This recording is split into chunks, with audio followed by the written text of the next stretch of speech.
나는 아무것도 아니라니까. 이 사람이 진짜야. 구독과 좋아요는 영상 제작에 큰 힘이 됩니다. 저는 제임스 윌슨입니다. 영국 옥스포드 대학교에서 해군 역사를 연구하는 역사학자죠. 특히 넬슨 제독에 관한 연구로 박사학위를 받았습니다. 지금은 BBC 다큐멘터리 프로젝트를 진행 중이에요. 넬슨 제독 탄생 300주년을 기념하는 특별 영상을 만들고 있습니다. 영국인이라면 누구나 넬슨 제독을 알죠. 트라팔가 해전에서 프랑스와 스페인 연합함대를 물리친 불멸의 영웅이니까요. 그런데 오늘 아침 조교가 보내온 이메일 한 통이 제 호기심을 자극했습니다. 세계 각국의 해군 영웅들을 정리한 자료였는데 그중 한국의 한 인물이 눈에 들어왔어요. 이순신이라는 이름이었습니다. 한국? 해전에서 유명한 인물이 있었나? 저는 의아했죠. 한국은 전통적으로 해양 국가라기보다는 대륙 국가로 알고 있었으니까요. 호기심에 인터넷 검색을 시작했습니다. 첫 검색 결과들은 대부분 한국어였어요. 영어 자료를 겨우 찾아 읽기 시작했죠. 임진왜란, 조선, 이순신, 생소한 단어들이었습니다. 하지만 읽을수록 제 눈이 커졌어요. 16세기 말에 단 13척의 배로 330척의 일본 함대를 물리쳤다고? 처음엔 번역 오류라고 생각했습니다. 다른 자료를 찾아봤죠. 하지만 모든 자료가 비슷한 내용을 담고 있었어요. 저는 믿기지 않아 한국 역사 전문가인 동료 김민수 교수에게 이메일을 보냈습니다. 민수, 이순신이라는 인물에 대해 들어본 적 있나? 정말 13척으로 300척 이상을 상대했다는 게 사실인가? 몇 시간 후 민수의 답장이 왔어요. 제임스, 이순신은 한국인들에게 최고의 영웅이야. 그 이야기는 과장이 아니라 역사적 사실이야. 더 놀라운 것은 그가 단 한 번도 해전에서 패배한 적이 없다는 거지. 저는 의자에 깊이 기대앉았습니다. 어떻게 이런 인물이 서양 역사에서 거의 언급되지 않았을까요? 이렇게 대단한 업적을 이룬 사람이 있었다니. 갑자기 제 다큐멘터리의 방향이 바뀌어야 할 것 같다는 생각이 들었습니다. 넬슨만 다루기보다는 세계 역사상 가장 위대한 해군 지휘관들을 비교하는 내용으로 말이죠. 제 연구실 벽에는 넬슨 제독의 초상화가 걸려 있어요. 영국 해군의 영광을 상징하는 인물이죠. 저는 책상 위 넬슨 제독의 초상화를 바라보며 생각했습니다. 당신에게 견줄 만한 인물을 찾았군요. 1805년 트라팔가 해전에서 넬슨은 27척의 영국 함대를 이끌고 33척의 프랑스 마이너스 스페인 연합함대를 완파했습니다. 숫자상으로는 불리했지만 뛰어난 전술과 영국 해군의 우수성으로 승리를 거뒀어요. 영국을 나폴레옹의 침략으로부터 구한 역사적인 순간이었죠. 하지만 이제 저는 이순신이라는 새로운 인물에 사로잡혔습니다. 자료를 모으면 모을수록 더욱 놀라웠어요. 이순신은 1597년 명량해협에서 단 13척의 전선으로 330척의 일본 함대를 맞아 싸웠습니다. 그리고 승리했죠. 단 13척으로 말입니다. 이 숫자는 믿기 어려웠어요. 넬슨의 전투와 비교하면 규모의 차이가 너무 컸습니다. 저는 BBC 제작진과의 회의에서 이 내용을 언급했어요. 넬슨 제독을 다룬 다큐멘터리에 한국의 이순신 장군도 포함시키면 어떨까요? 제작자 마이클은 의아한 표정을 지었습니다. 제임스, 한국의 누구라고요? 저는 흥분된 목소리로 설명했어요. 이순신입니다. 16세기 조선의 해군 제독이었죠. 그는 13척으로 330척을 상대했습니다. 이건 넬슨의 업적보다 훨씬 더 극적이에요. 회의실에 침묵이 흘렀습니다. 마이클이 마침내 입을 열었어요. 그게 사실이라면 왜 우리는 그에 대해 들어본 적이 없죠? 이거 영화 설정 아닌가요? 저는 준비해온 자료들을 테이블 위에 펼쳤습니다. 역사적 사실입니다. 여기 1차 자료들과 학술 연구가 있어요. 이순신은 7년 전쟁 동안 단 한 번도 패배하지 않았습니다. 심지어 그의 전적은 23전 23승이에요. 연구원 사라가 자료를 훑어보며 말했습니다. 이건 정말 놀라운데요. 만약 사실이라면 넬슨보다 더 대단한 인물이 있었다는 건가요? 저는 고개를 끄덕였어요. 그게 제가 알아보고 싶은 점입니다. 두 인물을 비교하는 다큐멘터리를 만들면 어떨까요? 시청자들도 흥미로워할 것 같아요. 회의는 열띤 토론으로 이어졌습니다. 결국 프로젝트 방향을 수정하기로 했어요. 세계 해전사의 두 거인 넬슨과 이순신을 비교하는 다큐멘터리를 만들기로 했죠. 저는 한국으로 향하는 비행기를 예약했습니다. 이순신에 대해 더 자세히 알아보기 위해서였어요. 조사가 진행될수록 이 비교는 더욱 흥미로워졌습니다. 넬슨은 유럽 전체가 아는 영웅이었지만 이순신은 왜 세계적으로 알려지지 않았을까요? 저는 이 의문을 품고 한국으로 향했습니다. 인천공항에 도착한 저는 곧장 남쪽으로 향했습니다. 목적지는 명량, 이순신의 가장 위대한 승리가 있었던 바다였어요. 현지 가이드 박지원 씨가 저를 맞이했습니다. 오늘은 명량 해협으로 모시겠습니다. 이곳이 바로 이순신 장군이 열세척으로 330척을 물리친 전설적인 장소죠. 좁은 해협을 바라보며 저는 상황을 상상해봤어요. 이순신은 왜 이곳을 전투장소로 선택했을까요? 지원 씨가 설명했습니다. 이 해협은 물살이 매우 빠르고 험합니다. 하루에 2번 조류의 방향이 바뀌죠. 이순신 장군은 이 자연 조건을 완벽하게 활용했어요. 저는 고개를 끄덕였습니다. 자연을 아군으로 만든 천재적 전략이었군요. 다음 날, 저는 한국 해군사 전문가인 이 교수를 만났어요. 넬슨과 이순신을 비교하고 계시다고요? 흥미로운 주제네요. 이 교수는 미소 지으며 말했습니다. 저는 궁금증을 참지 못하고 물었어요. 두 회전의 가장 큰 차이점은 무엇일까요? 이 교수는 잠시 생각하더니 대답했습니다. 상황의 절박함이었을 겁니다. 넬슨이 트라팔가 해전에서 싸울 때 영국은 세계 최강의 해군력을 보유하고 있었어요. 배의 수만 적었을 뿐 질적으로는 우수했죠. 그리고 영국 본토는 안전했습니다. 이어서 이 교수는 이순신의 상황을 설명했어요. 반면 이순신이 명량에서 싸울 때 조선은 거의 망해가고 있었습니다. 한양은 이미 함락되었고 왕은 피난 중이었죠. 수도를 제외한 전국 대부분이 일본군 수중에 있었어요.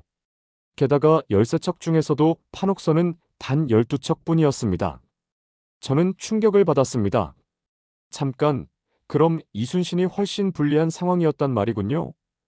이 교수는 고개를 끄덕였어요. 절대적으로 불리했습니다. 보통 군사 이론에서는 3대 1 이상의 열세에서는 승리가 불가능하다고 봅니다. 이순신은 25대 1의 열세에서 싸웠어요. 승산이 전혀 없는 상황이었죠. 저는 더 자세히 알고 싶었습니다.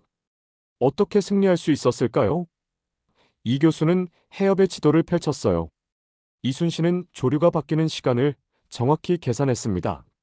먼저 일본 함대를 좁은 해협으로 유인한 뒤 조류가 바뀌어 혼란스러울 때 집중 공격했죠. 그의 전술적 천재성이 빛나는 순간이었습니다. 그날 저녁 숙소로 돌아온 저는 노트북을 펼쳐 비교 내용을 정리했어요. 넬슨과 이순신, 두 위대한 제독 사이에는 분명한 차이가 있었습니다. 넬슨은 강한 국가의 힘을 바탕으로 싸웠지만 이순신은 거의 망해가는 나라를 구해야 했죠. 이것은 단순한 해전의 승리가 아니라 나라의 존망이 걸린 싸움이었습니다. 한국에서의 연구를 계속하며 저는 이순신의 천재성에 점점 더 매료되었습니다.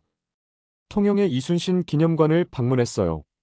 그곳에서 저는 거북선의 모형을 처음 보았습니다. 이게 바로 거북선입니까?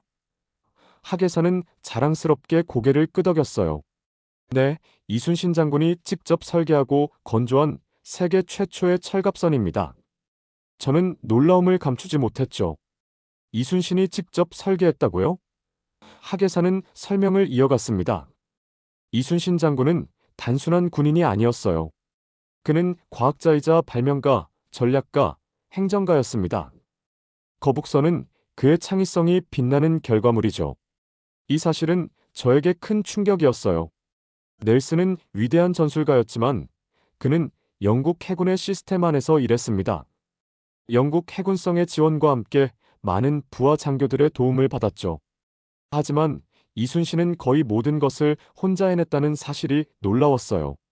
다음 날 저는 부산의 해양대학교를 방문했습니다. 조선 역사 전문가인 최 교수를 만났죠. 넬슨과 이순신을 비교한다면 어떤 점이 가장 다를까요? 최 교수는 잠시 생각하더니 대답했어요. 자원의 차이입니다. 넬슨은 당대 최강의 영국 해군이라는 자원을 가지고 있었어요. 하지만 이순신은 거의 없는 상태에서 시작해야 했습니다. 최 교수는 계속해서 설명했습니다. 이순신은 함대를 직접 건조했어요. 전투 계획뿐만 아니라 군수품 조달, 병사 훈련, 심지어 무기 제작까지 관여했죠.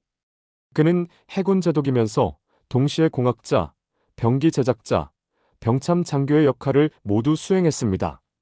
저는 더욱 놀랐어요. 어떻게 혼자서 이걸 다 했죠? 최 교수는 미소 지었습니다. 그래서 우리가 이순신을 신과 같은 존재로 여기는 겁니다. 그의 능력은 인간의 한계를 넘어선 것 같았으니까요. 저녁에 호텔로 돌아와 넬슨과 이순신의 리더십 스타일을 비교하며 노트를 정리했습니다. 넬슨은 부하들의 충성과 존경을 받는 뛰어난 지도자였어요. 하지만 이순신은 그 이상이었습니다. 그는 절망적인 상황에서도 부하들에게 희망을 주고 백성들의 지지를 얻어내는 통합의 리더였죠. 무엇보다 그의 행정적 능력과 공학적 천재성은 그를 단순한 군인이 아닌 르네상스형 인물로 만들었습니다. 저는 생각했어요. 만약 넬슨이 배를 직접 설계하고 대포를 주조하고 모든 전략을 혼자 세웠다면 어땠을까? 아마도 불가능했을 겁니다. 하지만 이순신은 그 불가능을 해냈죠. 이순신의 천재성은 단순히 전술적인 것을 넘어 전략과 기술, 리더십이 완벽하게 결합된 형태였습니다. 이것이 바로 그를 진정한 신이 내린 전략가로 만든 이유였어요. 한국에서의 마지막 일정으로 저는 노량을 방문했습니다. 이순신이 마지막 전투를 치른 곳이죠. 가이드 지원 씨가 설명했어요. 이곳이 노량입니다. 1598년 12월 이순신 장군이 전사한 해전이 벌어진 곳이죠. 잔잔한 바다를 바라보며 저는 그날의 상황을 상상했습니다. 마지막 해전에서 승리를 목전에 두고 이순신은 총탄에 맞았어요. 지원 씨가 이순신의 마지막 말을 전했습니다. 나의 죽음을 알리지 마라. 이 말이 저에게 깊은 인상을 남겼어요. 넬슨도 트라팔가 해전에서 전사했습니다. 하지만 두 지도자의 죽음은 서로 다른 의미를 가지고 있었죠. 넬슨이 죽었을 때 영국은 이미 승리를 확신하고 있었어요. 이후 영국 해군은 계속해서 세계를 지배했습니다. 그러나 이순신이 죽었을 때 조선의 상황은 달랐어요. 나라는 전쟁의 폐허 속에 있었고 백성들은 고통받고 있었습니다. 이순신의 최후의 승리가 없었다면 전쟁의 결과가 달라졌을지도 모릅니다. 저는 이순신 연구의 권위자인 김 교수를 만났어요. 이순신과 넬슨의 죽음에는 어떤 차이가 있을까요? 김 교수는 깊이 생각하더니 대답했습니다. 넬슨의 죽음은 영웅적이었습니다. 그러나 그는 영국이 승리한다는 것을 알고 죽었죠. 이순신은 나라의 운명이 여전히 불확실한 상태에서 죽어갔습니다. 그래서 나의 죽음을 알리지 마라고 한 거예요. 군사들의 사기가 떨어질까 염려했기 때문이죠. 저는 충격을 받았습니다. 그는 진짜 마지막 순간까지 싸웠군요. 김 교수는 고개를 끄덕였어요. 이순신의 일생은 희생의 연속이었습니다. 개인적 영광이나 이익보다 나라와 백성을 위해 모든 것을 바쳤죠. 심지어 억울하게 고문을 받고 직위를 박탈당했을 때도 그는 원망하지 않고 다시 나라를 위해 일어섰습니다. 저는 더 깊이 알고 싶었어요. 넬슨도 위대한 애국자였습니다만 이순신의 그런 면모는 들어본 적이 없네요. 김 교수는 이순신의 일기인 난중일기를 보여주었습니다. 이 일기를 읽어보면 이순신의 내면을 이해할 수 있을 겁니다. 그는 자신의 공적보다 병사들과 백성들의 안위를 더 걱정했어요. 호텔로 돌아와 난중일기의 영역본을 읽으며 저는 깊은 감동을 받았습니다. 넬슨은 화려한 영웅이었지만 이순신은 고독한 영웅이었어요. 넬슨은 명예와 영광 속에서 싸웠지만 이순신은 오해와 모함 속에서도 묵묵히 자신의 의무를 다했습니다. 두 영웅 모두 조국을 위해 목숨을 바쳤지만 그 여정의 성격은 완전히 달랐어요. 저는 생각했습니다. 과연 넬슨이 이순신과 같은 역경 속에서도 그런 충성심과 헌신을 보여줄 수 있었을까요? 영국으로 돌아온 저는 넬슨과 이순신이 각자의 나라에 남긴 유산을 비교 연구하기 시작했습니다. 런던 트라팔가 광장의 넬슨 기둥 앞에 서서 생각에 잠겼어요. 넬슨의 승리 이후 영국은 진정한 해양 제국이 되었습니다. 19세기 내내 영국은 해가 지지 않는 제국으로 세계를 지배했죠. 즉, 넬슨의 유산은 영국의 번영과 확장이었어요. 그렇다면 이순신의 유산은 무엇일까요? 저는 한국 역사 전문가들과 화상 회의를 가졌습니다. 박 교수가 설명해 주었어요. 이순신 장군의 승리 덕분에 조선은 국가의 존립을 유지할 수 있었습니다. 당시 일본의 계획은 조선을 점령한 후 중국 명나라까지 정복하는 것이었죠. 만약 이순신이 없었다면 동아시아의 역사가 완전히 달라졌을 겁니다. 이것은 넬슨의 경우와 유사했어요. 넬슨이 나폴레옹을 막아 유럽의 지도를 바꾸었듯이 이순신은 도요토미 히데요시를 막아 동아시아의 운명을 바꾸었습니다. 그런데 현대적 관점에서 더 흥미로운 점이 있었어요. 저는 한국 해군 전문가인 이 교수에게 물었습니다. 현대 한국 해군에 이순신의 영향이 남아있나요? 이 교수는 자신있게 대답했어요. 절대적입니다. 한국 해군의 정신적 지주는 이순신 장군입니다. 모든 함정에는 이순신의 어록이 걸려있고 해군사관학교의 교육과정에서도 이순신 리더십이 핵심을 차지하죠. 심지어 한국 해군의 최신의 구축함도 세종대왕급이라는 이름으로 이순신의 정신을 계승하고 있습니다. 저는 놀랐어요. 한국 해군이 세계적으로 강한 이유가 이순신 때문인가요? 이 교수는 고개를 끄덕였습니다. 이순신 장군의 정신은 430년이 지난 지금도 한국 해군의 핵심 가치입니다.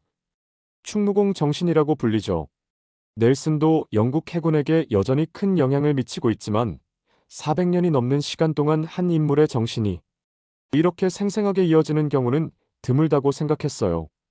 특히 흥미로웠던 것은 두 영웅의 유산이 각 나라의 국가 정체성에 미친 영향이었습니다. 영국인들에게 넬슨은 제국의 영광을 상징하는 인물이에요. 반면 한국인들에게 이순신은 민족의 생존을 가능하게 한 구원자와 같은 존재였습니다. 저는 이 두 영웅의 유산에 대한 연구를 바탕으로 다큐멘터리의 윤곽을 잡기 시작했어요. 넬슨이 영국의 해양 제국의 토대를 마련해 주었듯이 이순신은 한국의 민족의 자존심과 해양 수호의 전통을 물려주었습니다. 그리고 오늘날 한국이 세계적인 조선 강국이자 해양기술 선도국이 된 것도 이러한 역사적 유산과 무관하지 않다고 생각했어요. 다큐멘터리 제작이 본격화되면서 저는 이순신에 대한 세계 각국의 평가를 조사하기 시작했습니다. 가장 놀라운 발견은 많은 해군 지도자들이 이순신을 극도로 높이 평가하고 있다는 사실이었어요. 미국의 메가더 장군은 이순신에 대해 그는 역사상 가장 위대한 해군 제독이다라고 평가했습니다. 일본 해군 전략가 사토 데스타로도 동양 최고의 해군 전략가라고 인정했죠. 영국의 해군 역사학자 프레드 제이는 이순신의 해전 성과는 넬슨을 능가한다고 기록했습니다. 왜 이렇게 많은 해군 전문가들이 이순신을 높이 평가할까요? 저는 미국 해군사관학교 교수인 브래드 교수와 화상 인터뷰를 진행했어요. 우리는 해군 전략 수업에서 이순신의 명량해전을 필수 사례로 가르치고 있습니다. 열세한 상황에서의 해협 전투 전략으로는 최고의 교본이죠.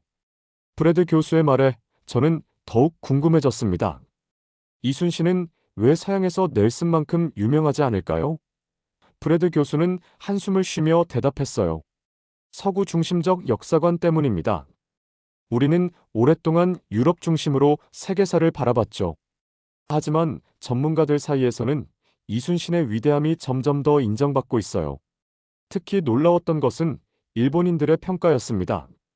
저는 일본 해양사 전문가인 다나카 교수와 인터뷰했어요. 솔직히 말하자면 이순신 같은 인물은 일본에도 없었습니다. 도고 헤이아치로가 러일 전쟁에서 발트함대를 격파한 것도 대단하지만 이순신의 업적에는 미치지 못해요. 다나카 교수는 계속해서 말했습니다. 일본에서도 이순신 연구가 활발합니다. 특히 그의 리더십과 혁신적인 전술은 현대 해군 전략에도 많은 시사점을 주고 있어요.